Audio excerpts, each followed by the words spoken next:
भारत और चीन के बीच तनाव जारी है। 3 तस्वीरें हम आपको सबसे पहले दिखा देते हैं, जिनके जरिए संक्षेप में समझ लीजिए कि कैसे इस वक्त भी तनाव बरकरार है सीमा पर। रूस ने भारत को S-400 मिसाइल डिफेंस सिस्टम जल्द देने का भरोसा दिया है। इससे चीन खौफ में है और वो रूस से गुहार कर रहा है कि भारत को हथियार न दे। दूसरी खबर, आर्मी चीफ के लद्दाख दौरे से जुड़ी हुई है। आज वो फॉरवर्ड पोस्ट जाएंगे और सैनिकों से बात करेंगे LAC के ताजा हालात को लेकर। तीसरी खबर, पेंगोंग सो में दोनों तरफ सेना मौजूद है। सेना पीछे हटाने पर सहमति बना तो चुकी है, लेकिन सवाल यह है कि चीन कब पीछे हटाएगा अपनी सेना। और इस बीच बड़ी खबर यह आ रही है कि भारत और चीन के बीच सीमा विवाद पर आज ज्वाइंट सेक्रेटरी स्तर की बातचीत होगी। भारत की तरफ से नवीन श्रीवास्तव इस बैठक में शिरकत करेंगे। सैन्य स्तर के बाद आज भारत चीन के बीच राजनयिक स्तर की बातचीत होगी। भारत और चीन के बीच आज संयुक्त सचिव स्तर की बातचीत होगी और ये बातचीत वर्चुअल माध्यम से होगी। भारत की तरफ से संयुक्त सचिव नवीन श्रीवास्तव शामिल होंगे, वहीं चीन की तरफ से DG सीमा विभाग बातचीत में शिरकत करेंगे।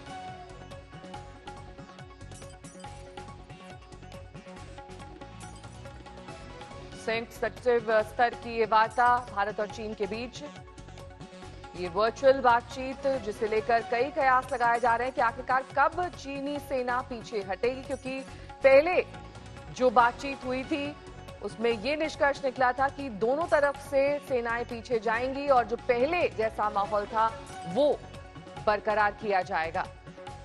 चीन की ओर से DG सीमा विभाग बातचीत करेंगे।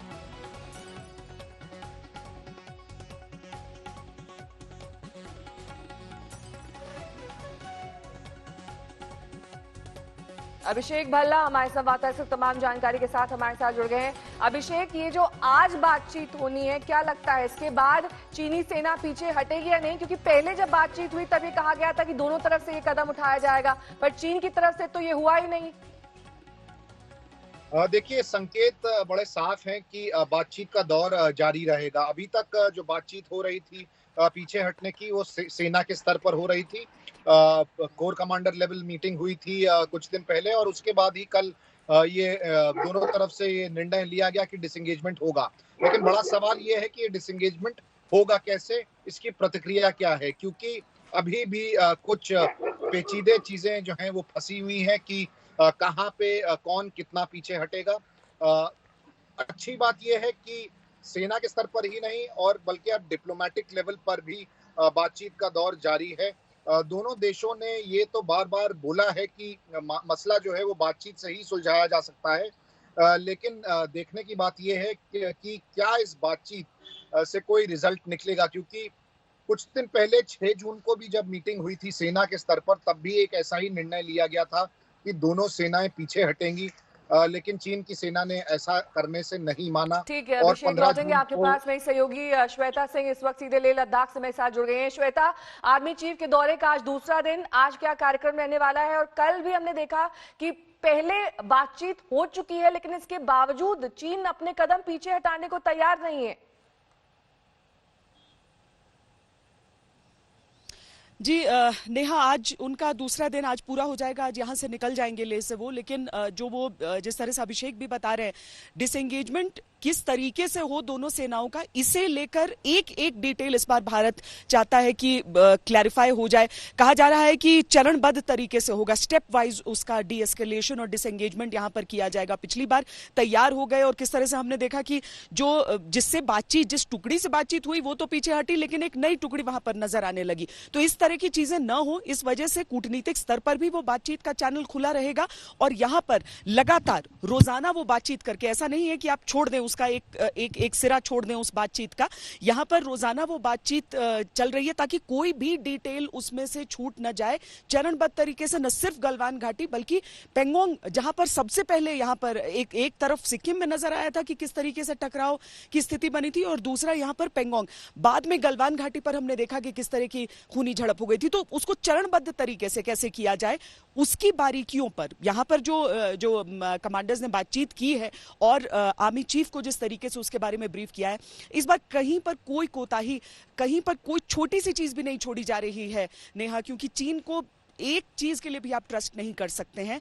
भारत का अप्रोच ठीक उसी तरीके से आगे रह रहा है। और जो ये संयुक्त सचिव स्तर की वार्ता होनी है श्वेता, इसके बारे में क्या डिटेल्स मिल रही हैं?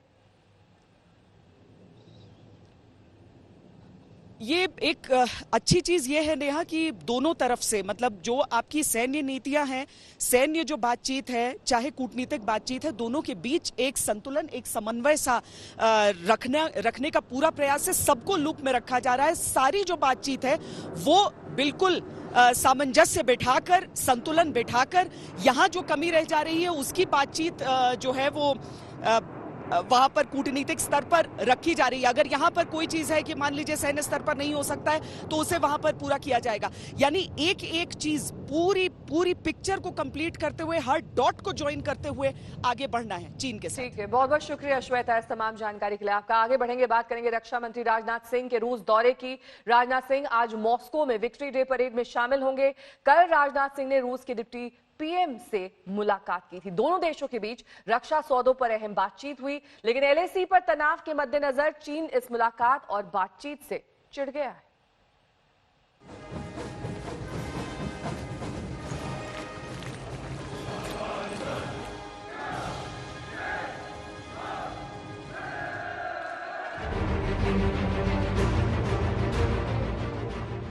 कोरोना संकट के दौर में मोदी सरकार के किसी भी मंत्री की ये पहली विदेश यात्रा है। रक्षा मंत्री राजनाथ सिंह रूस में हैं। वैसे तो ये यात्रा पहले से तय थी। रूस के विक्ट्री डे परेड के लिए उन्हें न्योता था, लेकिन एलएसी पर बने ताजा हालात में रक्षा मंत्री के इस दौरे के मायने बेहद अहम हैं। राजनाथ सिंह के अलावा चीन समेत कई देशों के रक्षा मंत्री इस वक्त मॉस्को में हैं, लेकिन रूस के इस बड़े आयोजन में भारत की मौजूदगी से चीन क्यों जला भुना जा रहा है, इसका जवाब भी मौजूदा हालात में ही छिपा है। व्लादिमीर पुतिन के इस वर्ष भारत आगमन को लेकर भी हम काफी उत्सुक हैं। भारत और रशिया का एक special and privileged strategic partnership वाला रिलेशनशिप है। हमारा डिफेंस रिलेशनशिप इसका एक महत्वपूर्ण पिलर है। रूस के हथियार बाजार का अभी भी सबसे बड़ा आयातक भारत ही है, लेकिन आयात निर्यात के अलावा दोनों देशों के ऐतिहासिक संबंध भी चीन को कांटे की तरह चुभते हैं। वो भी तब जब दोनों देशों में रक्षा सौदों को लेकर अहम बातचीत हो रही हो। रूस ने भारत को S-400 मिसाइल डिफेंस सिस्टम जल्द देने का भरोसा दिया है। दोनों देशों के बीच $5 बिलियन का सौदा अक्टूबर 2018 में हुआ था। सौदे के तहत रूस भारत को 5 S-400 मिसाइल डिफेंस सिस्टम देगा, जिसकी डिलीवरी अगले साल के बीच से शुरू होनी है। इसके अलावा दोनों देशों में Su-30 MKI और MiG-29 विमान, अत्याधुनिक AK-203 राइफल, हल्के हेलीकॉप्टर जैसे कई रक्षा उपकरणों और हथियारों की खरीद को लेकर बातचीत चल रही है। हमारी डिस्कशन काफी पॉजिटिव और प्रोडक्टिव रही है। मुझे भरोसा दिलाया गया है कि ऑनगोइंग कॉन्ट्रैक्ट्स को मेंटेन किया जाएगा, और न केवल मेंटेन किया जाएगा बल्कि उनको और तेजी से कम समय में पूरा भी किया जाएगा, यह भी भरोसा दिलाया गया है। लेकिन चीन को इन सौदों पर इतना ऐतराज है कि चीनी कम्युनिस्ट पार्टी के मुखपत्र पीपल्स डेली में रूस से अपील कर दी गई कि ऐसे हालात में वो भारत को हथियारों की सप्लाई न करे। लेकिन सच ये है कि संबंधों की कूटनीति रूस को किसी से सीखने की जरूरत नहीं है। As they say in Russian, Staria drug luce novik duvak means an old friend is better than two new friends. चीन को मंगलवार को ही एक और झटका लगा जब रूस ने भारत और चीन के मामलों में दखल देने से इनकार कर दिया। भारत की नीति अपने द्विपक्षीय मुद्दों में तीसरे देश को शामिल नहीं करने की रही है। तीनों देशों के विदेश मंत्रियों की बैठक में रूस ने भारत के रुख का ही समर्थन किया। गीता मोहन के साथ आज तक ब्यूरो। आखिर वो कौन सा हथियार है जिससे चीन डर गया है? क्यों चीन ये गुहार लगा रहा है कि रूस भारत को वो हथियार ना दे? आपको ये बता देते हैं कि रूस ने भारत को S-400 मिसाइल सिस्टम देने का भरोसा दिया है। क्या है S-400 मिसाइल सिस्टम? देखिए इस रिपोर्ट में।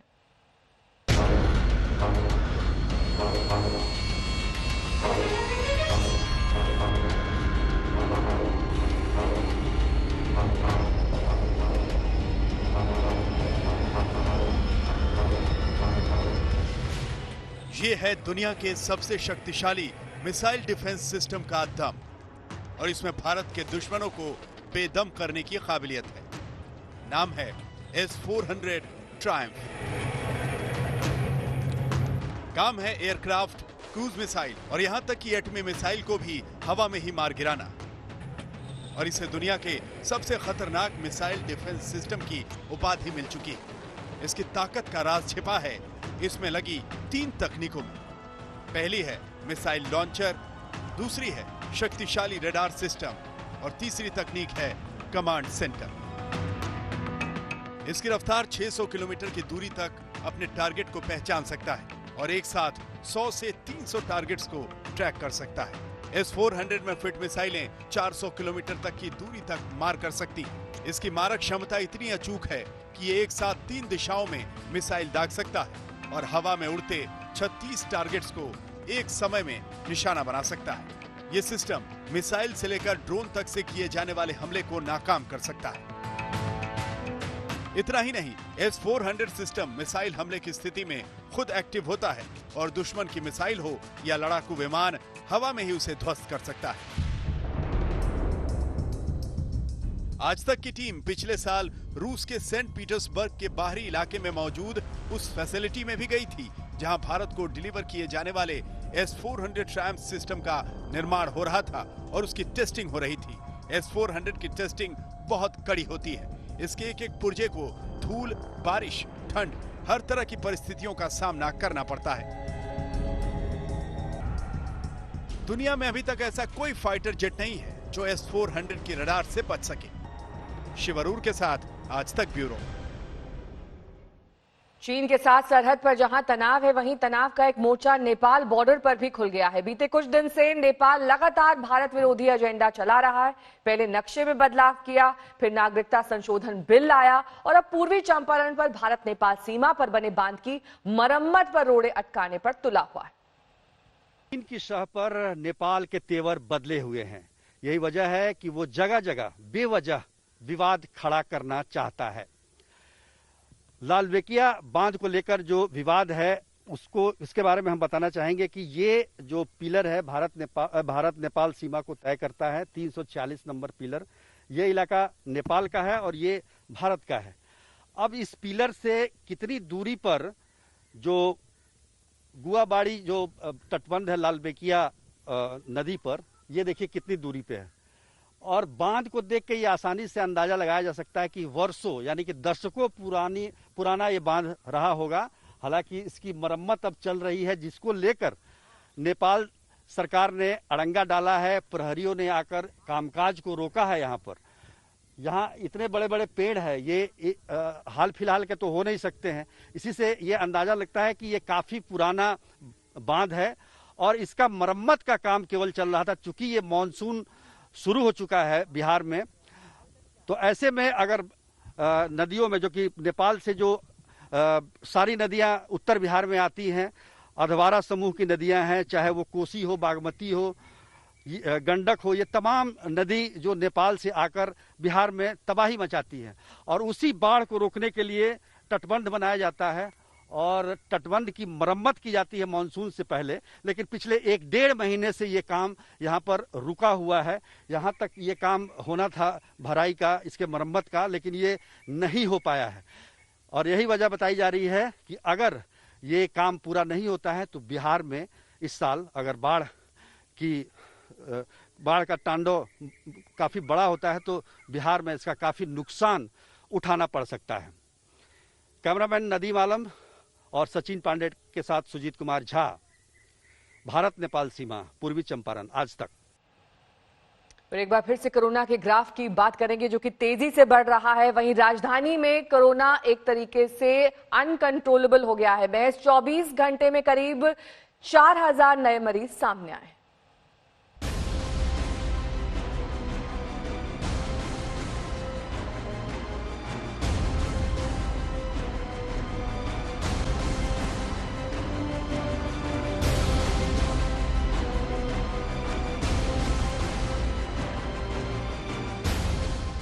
मुंबई के बाद जो शहर कोरोना से सबसे ज्यादा प्रभावित है वो है दिल्ली, यानी देश की राजधानी। दुनिया भर में कोहराम मचाने वाला चीनी वायरस राजधानी पर भी कहर ढा रहा है। एक दिन में सामने आने वाले मरीजों की संख्या में रोजाना इजाफा हो रहा है। पिछले 24 घंटे में दिल्ली में कोरोना के 3,947 नए मामले सामने आए हैं, जबकि 68 मरीज जिंदगी की जंग हार गए। कोरोना मरीजों के आंकड़ों पर नजर डालें तो अब तक राजधानी में 66,602 लोग वायरस से संक्रमित हो चुके हैं। कोरोना से होने वाली कुल मौतों की संख्या है 2,301। हालांकि 39,313 मरीज स्वस्थ होकर अस्पताल से डिस्चार्ज हो चुके हैं। दिल्ली में इस वक्त 24,988 एक्टिव केस हैं। होम क्वारंटीन किए गए मरीजों की संख्या है 12,963। दिल्ली सरकार होम क्वारंटीन को लेकर व्यवस्था में किए गए बदलाव का विरोध कर रही है।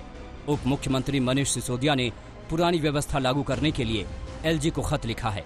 उनका कहना है कि नई व्यवस्था में मरीजों को जांच के लिए क्वारंटीन सेंटर जाना पड़ रहा है, जिससे संक्रमण का खतरा और मरीजों की परेशानी दोनों बढ़ गए हैं।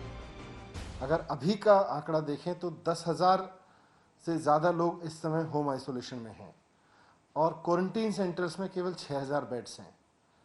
तो 10,000 लोगों को अगर लेकर जाएंगे आज ही तो 6,000 बेड्स पे कहाँ लेके जाएंगे? और रोज़ाना करीब 3,000 के करीब पेशेंट्स आ रहे हैं कोरोना के, उससे ज़्यादा ही आ रहे हैं। होम क्वारंटीन की पुरानी व्यवस्था को लागू करने के लिए मनीष सिसोदिया ने केंद्रीय गृह मंत्री अमित शाह को भी खत लिखा है। अमित शाह को एक खत मुख्यमंत्री अरविंद केजरीवाल ने भी लिखा और राधा स्वामी सत्संग मैदान में बनाए गए 10,000 बेड्स के कोविड केयर सेंटर के निरीक्षण का आमंत्रण दिया। साथ ही इस सेंटर के लिए आईटीबीपी और आर्मी के डॉक्टरों और नर्सों को भेजने की मांग भी की। जवाब ट्विटर पर आया। गृह मंत्री अमित शाह ने लिखा, प्रिय केजरीवाल जी, 3 दिन पहले ही हमारी बैठक में ये फैसला हो गया था और गृह मंत्रालय ने आईटीबीपी को दिल्ली के राधा स्वामी ब्यास में 10,000 बेड वाले कोविड केयर सेंटर के संचालन का जिम्मा सौंप दिया है। काम पूरे जोरों पर है और कोविड केयर सेंटर का एक बड़ा हिस्सा 26 जून तक शुरू हो जाएगा। केंद्रीय गृह मंत्री ने यह भी बताया कि डीआरडीओ और टाटा ट्रस्ट मिलकर दिल्ली में 1,000 बेड और 250 आईसीयू वाला कोविड हॉस्पिटल तैयार कर रहे हैं। इस हॉस्पिटल का संचालन भी सेना के हवाले होगा। मुख्यमंत्री अरविंद केजरीवाल ने ट्विटर पर ही केंद्र सरकार को धन्यवाद दिया। केजरीवाल ने लिखा, देश की सेना, डॉक्टर्स, सामाजिक संस्थाएं, केंद्र सरकार और दिल्ली सरकार सभी मिलकर दिल्ली के लिए एकजुट होकर काम कर रहे हैं। मुझे पूरा यकीन है कि हम सब मिलकर कोरोना को हराएंगे। इन कठिन परिस्थितियों में दिल्ली सरकार और दिल्ली के लोगों की मदद के लिए शुक्रिया। स्वास्थ्य मंत्रालय साफ कर चुका है कि अभी कोरोना का कम्युनिटी स्प्रेड नहीं है, लेकिन जिस तेजी से कोरोना मरीजों का आंकड़ा बढ़ रहा है वो लोगों को डराने लगा है। सरकारी अस्पतालों में इंतजाम अभी भी नाकाफी हैं। पंकज जैन और जितेंद्र बहादुर सिंह के साथ आज तक ब्यूरो। कमलजीत संधू हमारे संवाददाता इस वक्त तमाम जानकारी के साथ हमारे साथ जुड़ गए हैं। कमलजीत, एक तरफ तो होम क्वारंटीन और साथ ही जिस तरीके से क्वारंटीन सेंटर बनाए जा रहे हैं उसको लेकर एक विवाद था, वो कुछ हद तक सुलझा। तो अब लगातार मामले बढ़ रहे हैं, हर दिन 3,000 से ज्यादा नए मामले आ रहे हैं, बेड्स की संख्या कम बता रहे हैं मनीष सिसोदिया। ऐसे में इस वक्त दिल्ली की हालत पस्त है। देखिए, काफी हद तक माइक्रो मैनेजमेंट हो रहा है। अमित शाह गृह मंत्रालय से खुद ही मैनेज कर रहे हैं सब कुछ और हर मुमकिन कोशिश की बात की गई है गृह मंत्रालय के साथ। इसलिए वो जो 10,000 बेड्स की बात की जो बीएस में है, आईटीबीपी के डॉक्टर्स उसमें लगाए गए हैं, सेना के डॉक्टर्स लगाए गए हैं रेलवे कोचेस पर। उसके अलावा 1,000 बेड का जो अस्पताल है वो अब अगले 10 दिन में तैयार हो जाएगा। उसमें 250 वेंटिलेटर्स होंगे। लेकिन जिस तेजी से लगातार कोविड के केसेस बढ़ते जा रहे हैं, चिंता का विषय बना हुआ है। अब जैसे अरविंद केजरीवाल ने कहा है कि ऑक्सीमीटर लगाए जाएंगे, घरों में ही ऑक्सीजन दिया जाएगा। ये सब अब मेजर्स लिए जा रहे हैं, लेकिन लगातार इन मेजर्स को रिव्यू करने की कोशिश है। और हमने देखा है पिछले हफ्ते से ही जो होम मिनिस्टर है अमित शाह हैं, वो लगातार मीटिंग्स भी लेते आ रहे हैं, डायरेक्टली माइक्रो मैनेजमेंट कर रहे हैं। लेकिन ये एक चुनौती है और लगातार की चुनौती है। इसमें केंद्र और दिल्ली सरकार अलग अलग नहीं हो सकते, इनके मतभेद समय समय पे सामने आ रहे हैं। लेकिन सबसे बड़ी बात यह है कि अब हर मुमकिन कोशिश करनी है, चाहे वो डॉक्टर्स हो, काफी अलग पार्टी से, जैसे कांग्रेस ने सुझाव दिया था कि आप 4th ईयर स्टूडेंट्स को, मेडिकल स्टूडेंट्स को लाएं, क्योंकि जो फ्रंटलाइन वर्कर्स हैं वो काफी हद तक थक चुके हैं। उसके अलावा जो एनसीसी, एनएसएस वर्कर्स हैं, एनजीओज हैं, उनको लगाया जाए। अस्पताल को और इसके आसपास जो होटल्स हैं उन्हें क्वारंटीन सेंटर्स बनाने की बात की जा रही है। कल कोरोना की दवा बनाने का दावा बाबा रामदेव ने किया था, लेकिन रामदेव के इस दावे पर आयुष मंत्रालय ने तलवार लटका दी है। दरअसल आयुष मंत्रालय की ओर से दवा को अभी तक मंजूरी नहीं दी गई है।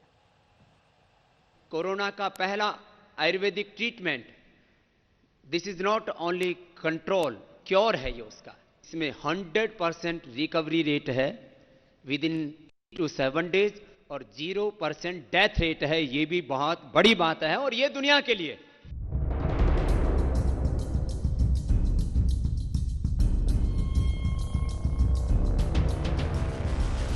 जब पूरी दुनिया कोरोना से हलकान है, तब बाबा रामदेव ने कोरोना की रामबाण दवा का ऐलान कर सबको चौंका दिया।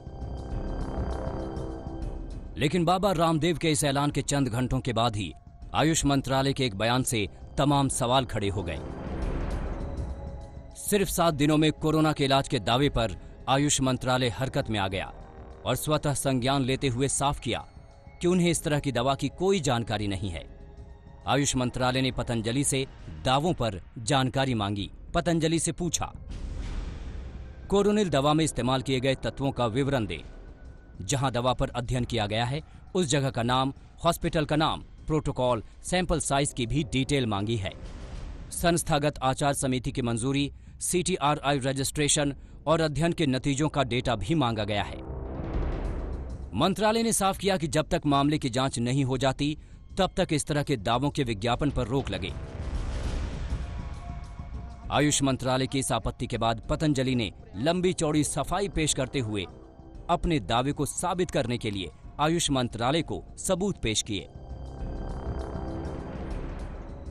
आयुष के इस बयान के बाद बालकृष्ण ने ट्वीट करके जानकारी साझा की है, जिसमें विवरण दिया गया है और जानकारी आयुष मंत्रालय के साथ साझा करने की बात कही है। ये सरकार आयुर्वेद को प्रोत्साहन और गौरव देने वाली है।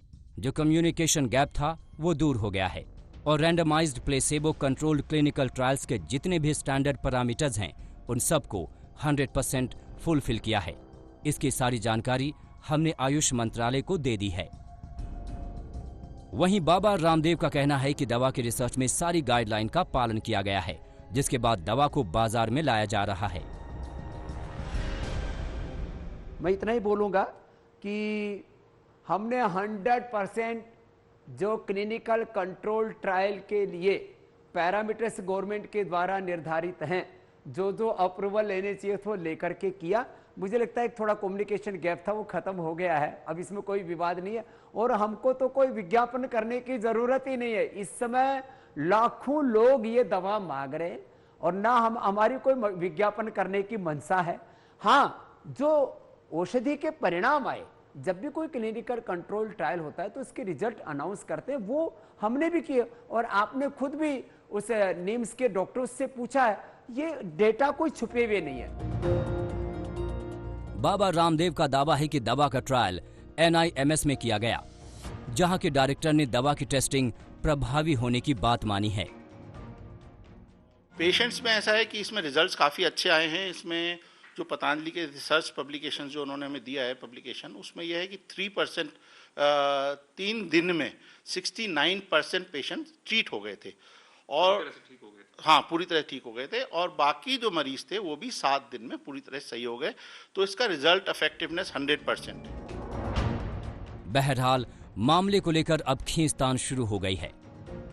बाबा जहां सारी प्रक्रिया पूरी होने और दवा के 100% रिकवरी रेट का दावा कर रहे हैं, वहीं आयुष मंत्रालय दवा को हरी झंडी देने को लेकर किसी जल्दबाजी के मूड में नजर नहीं आ रहा है।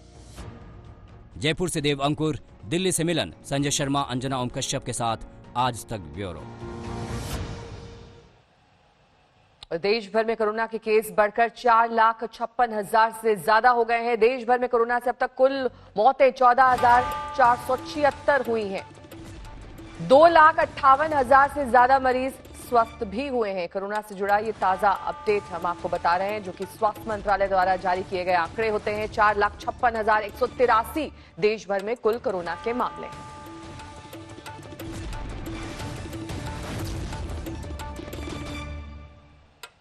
दुनिया के नंबर 1 टेनिस खिलाड़ी सर्बिया के नोवाक योकोविच पर भी कोरोना ने अपना शिकंजा कस लिया है। योकोविच और उनकी पत्नी का कोरोना टेस्ट पॉजिटिव आया है। योकोविच ने इसी महीने वायरस के बीच एक चैरिटी टेनिस टूर्नामेंट कराया था। टूर्नामेंट में शामिल 3 खिलाड़ी बुल्गारिया के ग्रिगोर दिमित्रोव, क्रोएशिया के बोर्ना कॉरिच और सर्बिया के ही विक्टर ट्रॉयकी पहले ही संक्रमित हैं। उधर पाकिस्तान के भी 7 क्रिकेटर्स कोरोना संक्रमित पाए गए हैं। इन खिलाड़ियों में फखर जमा, इमरान खान, हफीज और वहाब रियाज शामिल हैं। अब लद्दाख के एक ऐसे गांव की कहानी आपको सुनाएंगे जहां के 80 जवान भारतीय फौज की सेवा में तैनात हैं। इस गांव का नाम है रामपुर। देखिए हमारी सहयोगी श्वेता सिंह की एक्सक्लूसिव रिपोर्ट।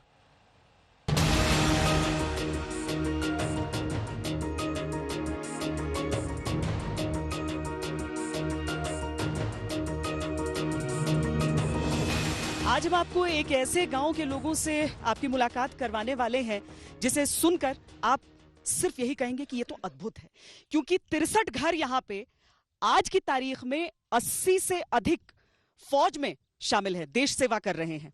और हर घर अगर हम देख लें तो 4-5 फौजी आपको हर घर में मिल जाएंगे। ये कैसा गांव हो सकता है, ये कैसा जज्बा हो सकता है, ये हम यहीं पे बातचीत करते हैं। आपने कौन कौन से युद्ध में लड़ाई? मैं 71 में। 71 में? हाँ जी। किस सेक्टर में लड़े थे? मैं हम तुर्तुक सेक्टर में। तुर्तुक में। हाँ। आपके बेटे भी फौज में हैं? मेरे 2 बेटा है। हाँ। मैं भी फौज में था, मेरा 2 बेटा लाखोट में है इस वक्त। अच्छा। हाँ जी, यहाँ 63 घर है। 63 घर में से पूरा मैक्सिमम किसी के घर में 5 है, किसी में 4 है। 5 तो मैक्सिमम ही है हमारा घर इस गाँव में। इस घर में इतना छोटा सा गाँव में इतना इनका फिर हम हर चीज हम हिंदुस्तान का कहते हैं। हम हर चीज को अहम रखते हैं कि मेरा जो लड़का होगा फौजी बनेगा। सबका ये सपना होता है। सबका ये सपना होता है। आपका कौन है फौज में? जी मेरा भाई है फौज में, इस समय बॉर्डर पे है, चेना बॉर्डर पे।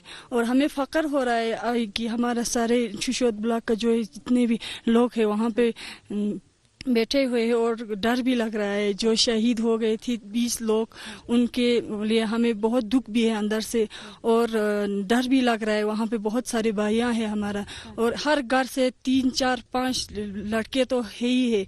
इंशाल्लाह अगर जरूरत पड़े तो हम भी तैयार है अपने देश के लिए। आप लोग भी तैयार हैं अपने लिए? हम भी है। आपके हस्बैंड है? सब आपका भाई है। आपने 62 का युद्ध लड़ा है जी। आपने कहाँ पर लड़ाई लड़ी थी, कैसा था उस समय? जी उस समय बड़ा कठिन था इधर, क्योंकि ये रोड वगैरह बिल्कुल नहीं था। तो हम याक के ऊपर, घोड़े के ऊपर, यहाँ ले से जहाँ अभी बॉर्डर है वहाँ मैक्सिमम 15 या 16 दिन लगता है। तो पूरा पैदल चलता था। तो 62 की बाद फिर ये रोड बना था। उसके बाद कितना मुश्किल हुआ था उस समय लड़ाई में? और क्योंकि आप लोगों को देखकर भी लोग, बच्चों को प्रेरणा यहाँ पर मिली होगी कि वो फौज ज्वाइन करें। देखिए उस टाइम पर तो बड़ा कठिन था हर चीज का। इतना उस टाइम इंडिया जो है इतना फॉरवर्ड नहीं था जो आजकल है। वो हथियार हमारे पास नहीं था उस टाइम। आपने सुना होगा 3 एक रेफल होता था पर आदमी, वो सिंगल गोली चलता है, एक बार में एक गोली, फिर उसको बार बार काक करना पड़ता है। तो उस लिहाज से जो उस टाइम फौजी था उन्होंने बहुत बहादुरी किया है। आज तो हम लोग उनसे जीत सकते हैं, आपको लगता है? हम इतना जी हाँ, अभी तो बहुत कुछ है। वो 62 का इंडिया नहीं रहा जी। आपके दादाजी शहीद हुए इसमें? हाँ जी। 62 के युद्ध में? हाँ जी। और घर से कौन कौन रहा फौज में? हमारे खानदान में पूरा 12 या 13 आदमी में है। तो हमें बहुत फक्र है कि हमारे खानदान से इतना देश की सेवा करने के लिए आर्मी ज्वाइन किया हुआ है। बताइए कि एक वीरता की परंपरा होती है ऐसी, आप लोग अभी पढ़ते हैं या फिर क्या कर रहे हैं आजकल? अभी तो हम लोग पढ़ते हैं। पढ़ते हैं। क्या करना चाहते हैं? हम फौज में जाना चाहते हैं। आपको अच्छा लगता है कि आपके गांव से इतने सारे फौजी हैं? जी हाँ। तो आप लोग हमेशा क्या फिटनेस और ये सब देखते रहते हैं कैसे हम फौज में पहुंच जाएं? हाँ मैम, यही हम तो उम्मीद करते हैं कि फौज में जाने। घर से हैं और लोग फौज में? हाँ है। अच्छा, आप बताइए आपके भी? हाँ मैम। घर से हैं लोग? हाँ सर। आपके यहाँ से? जी हमारा 3 भाई है वो फौजी में मैम। 3 भाई आपके फौज में, तो ऐसा क्या है आप लोग बहुत शक्तिशाली होते हैं इस गांव में, सब बहुत ताकतवर होते हैं कि इंडियन आर्मी में सबको? ऐसा ना मैम जी, हम यहाँ का जो लोग है जो पहाड़ी लोग बोला जाता है, तो हमें सांस फूलना ऐसे कुछ भी नहीं होता है।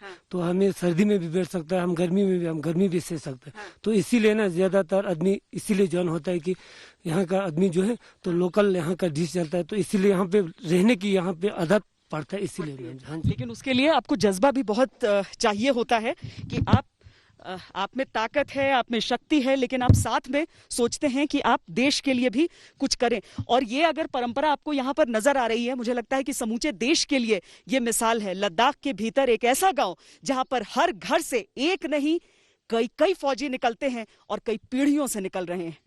बाकिर चौर, कैमरा पर्सन सैयद मोहसिन के साथ श्वेता सिंह, लद्दाख आज तक।